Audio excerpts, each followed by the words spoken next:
It's a really busy day and yet I have time to sit down for a meal? Absolutely, it's the test meal.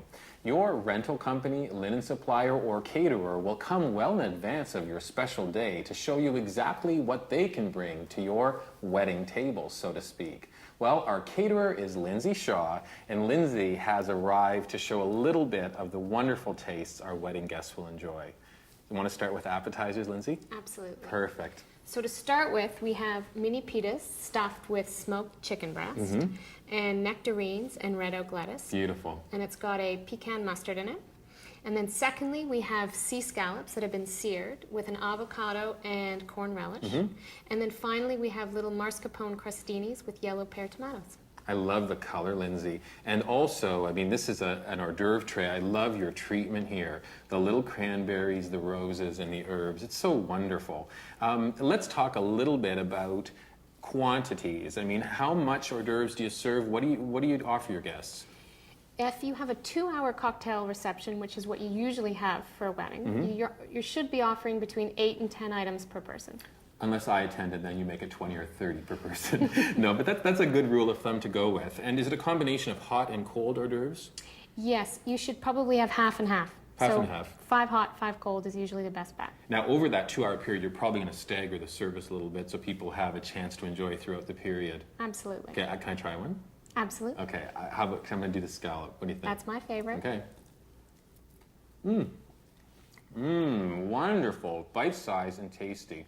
Love it. Well, I wish I had a first course to enjoy with the appetizer. Well, suddenly. Thank you, Darren. Notice Darren, our server, has entered the scene and brought the first course. Remember, when you hire professionals to serve at your event, you then can become the guest and enjoy all the festivities. Lindsey, first course is looking wonderful.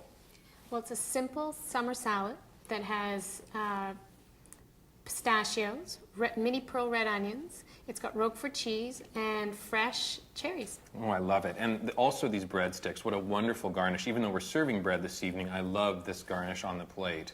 I'm going to try. Again, this is a wonderful thing. And when you're doing your test meal, you may wish to have a little notepad near you so you can write down details, things you want the chef to add or take away from your menu. You know what it is? It's the cherries. I love that flavor. That? Oh, yeah. This is perfect. I think it's a wonderful salad to serve.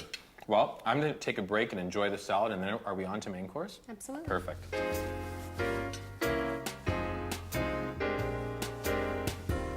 Thank you, Darren. Looks lovely. Lindsey, main course. For the main course, we're serving chicken, which is a safe option because you know that everyone can eat that. And we're serving it with a morel mushroom cream sauce with spring asparagus and sweet peas, and it's on a bed of sun-dried cranberry couscous. That's great. Oh, I noticed a little pine nut in the couscous. Nowadays, would you suggest that you, on the invitation, say, hey, if you've got an allergy, let us know? Absolutely, because it's much better to know in advance what sort of problems you're going to encounter the night of. And I would then contact you and say, you know what, I've got someone who can't eat chicken, Lindsey, can you offer an alternative? Yes.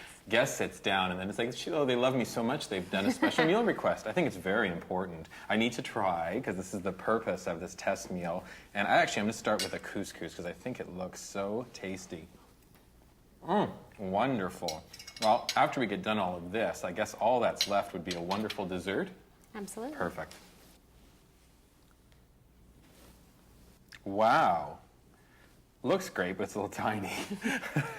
Well, we're still waiting for the wedding cake. Oh, right, exactly. And obviously, we'll put on at the end of the evening. So a nice piece of wedding cake over here, and then you've done a beautiful garnish, Lindsey. The heart-shaped cookies, they're nice. Yeah, they're lavender lemon cookies, and then there's a little tart. This is great because lavender is one of the giveaways we're doing to throw at the bride and groom, and the little tart is fresh fruit. Yeah, assorted fresh berries. The berries, and then this beautiful pansy is very lovely in here. What a wonderful garnish. Now, Lindsey's dessert presentation brings up an important point, which is the wedding cake. Often placed in the corner of a room after the bride and groom have enjoyed their cake, it's often left there with no one enjoying it. I love serving the wedding cake as a dessert. I think it's a wonderful idea. Well, Lindsey, I want to thank you for joining for this test meal, and know that you're going to get like an A+++ from all of the guests this evening. You've got to get back to the kitchen, organize the chefs. I've got to get back and work with the waiters. You want a cookie? Absolutely. Too bad you can't. They're mine. No, I think I'll share them with you after all you made them. Super.